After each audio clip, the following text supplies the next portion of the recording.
camps. They are showing aggression. They are violent, including in their own families. It doesn't take very long to persuade a young child this ideology that cutting off somebody's head is going to bring you rewards in heaven.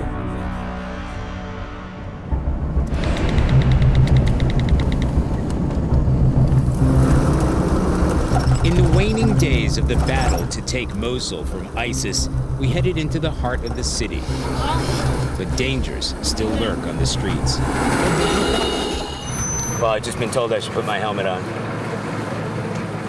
I mean, we're told that anything could be a tripwire for an IED, these roadside bombs. And they do kill journalists. Jesus.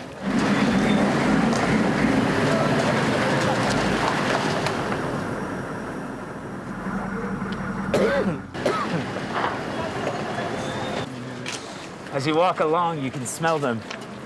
The bodies of dead ISIS fighters. The Iraqi forces say they have no interest in picking up the ISIS fighters anytime soon.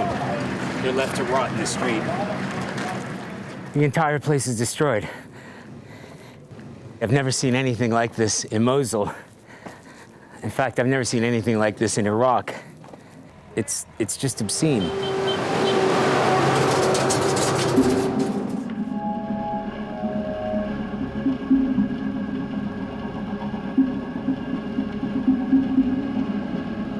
The Iraqi military recently defeated ISIS in Mosul, liberating many from the clutches of the group.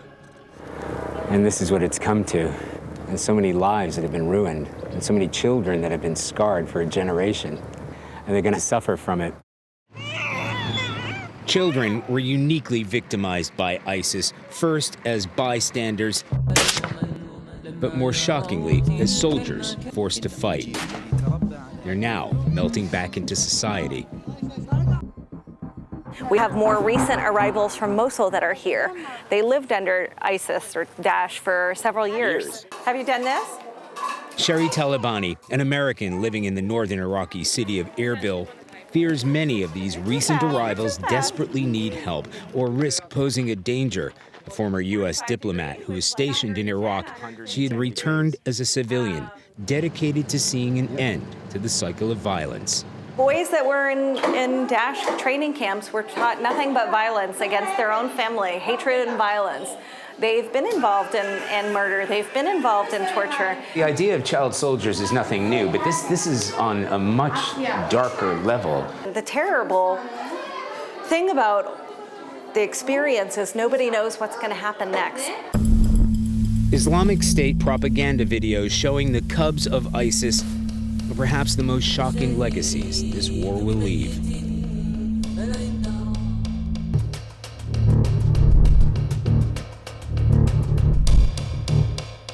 I know this video. Adiba Qassam is a 23-year-old Yazidi who narrowly escaped being captured by ISIS twice. She lost countless friends and family when ISIS took large swaths of Iraq.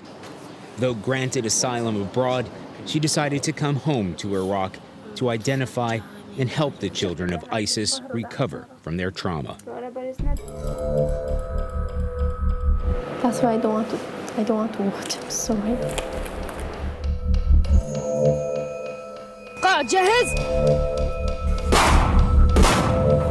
In the beginning, I was watching to understand and to see what's going on. Maybe this one is brainwashed. You see, look at his eyes. He doesn't know what is he doing. Some propaganda features kids as young as 3 years old. CBS News has chosen not to show the video. Those kids are victims. They're under their control. I want to survive them from that, I want to survive. You want to save them from that mentality. Show me what you found. We met a former journalist who found ISIS textbooks that reveal their methods to indoctrinate kids as young as 5. Yeah, this is an English book by ISIS. Okay. They are teaching, they're brainwashing children with these books. I can shoot. Yes, you can, and he can bomb. This is first grade, right? Yeah. So from the age of 5 or 6, this is what kids are exposed to. Yes. This is crazy here. You know, how to tell the time in English. But rather than just having a regular clock, it's a time bomb. It's like a timer on a bomb. Yeah. So we have, in here we have making calculation with tanks and with pistols. Yeah, so 5 equals 3 AK-47s and 2 other automatic weapons. It's the most subtle form of brainwashing. Yeah. It's repetition, and it's normalizing. Mm-hmm. It's like a stolen childhood. Across Iraq, women and children are resettling in camps and homes with heart-wrenching stories of lives lost and childhoods interrupted.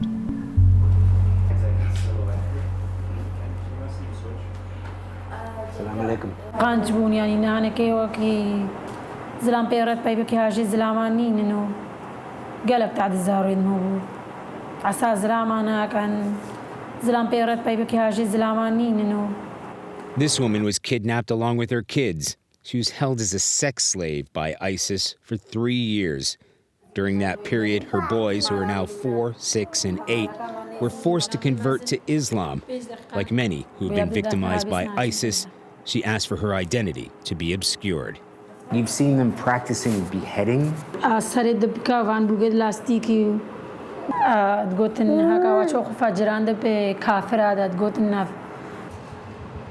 تقول إن أمي تقول إن دعوة ويا كافر بدأ. Were you afraid of your children at the time? وكا زبوب زارت خرد ماشيم نفس هذا عش سبيرد ماشيم. Do you believe that your children will ever be normal again? خده بيجان زاف خده زاقات اشتقاس وقت زاقاسي في زاقاسي في تيابيران وقت زاقتش. Hey. بس لا. I mean, some of this is kids being kids, but this is particularly aggressive. All right, relax. I've never walked into a room and seen the kind of expression that I saw in one of those little boys. We're leaving. Masalama. He just had utter contempt in his eyes. You're mean. Nothing? Nothing. I don't know. Can those kids ever grow up normal after what they've seen, what they've done, they've been trained? What kid doesn't smile? Those kids. We found a teenager who trained with ISIS and is now living with his parents. That's you? Yeah. Wow. Zikran was 16 years old when he was taken by ISIS. But that's still part of you. You can never erase that.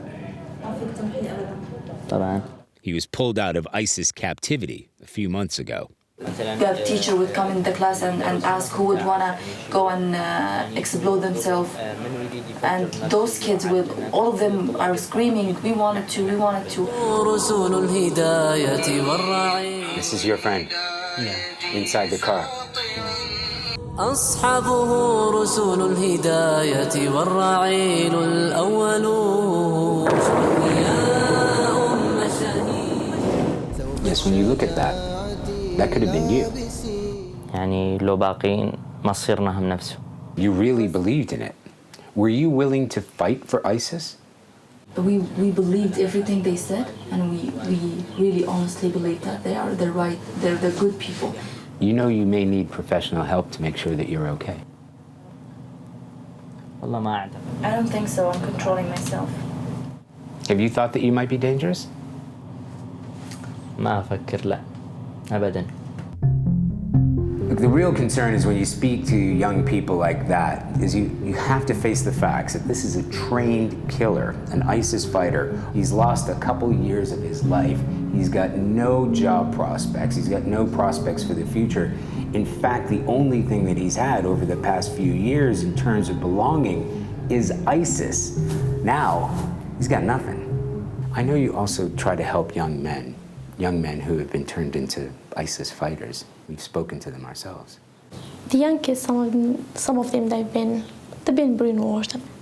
No matter what happened, I mean, they are children. They don't know what they are doing. Especially like teenagers, you know. But some of these teenagers, they pose a threat. If some of these young men are released, what happens in 3 years or 5 years or 10 years? Then what do you think about him if he stay in a jail? And then when he get out, without he get any psychology support, what he will do? Without education, without family, without anything, then. And now they're back out in society. Yeah. And what happens then? Then it will be like ISIS in a different name. Perhaps the most insidious of all of ISIS war tactics was implanting a dangerous mentality into ISIS cubs to help ensure their ideology lives on for generations. And that's what worries Sherry, who is working to ensure those who are coming out of captivity get a healthy transition before they can be reintegrated. This is our nursery. Assalamu alaikum. The idea here is to get kids engaged in playful, meaningful activities. So this is generally the age group of age 1 through 4. 1 through 4. And most of these kids, this is the only activity they get. It's really important for the kids to have a little bit of pleasure. We're a safe place, we can be trusted, and we're there to help. What we're learning about these youth is that we need a very long-term engagement, and it needs to be very consistent, and it needs to be very intensive. If we have this whole generation untreated and suffering from these traumatic events, we're just going to be prone to another wave and cycle of ISIS or Al-Qaeda 3.0.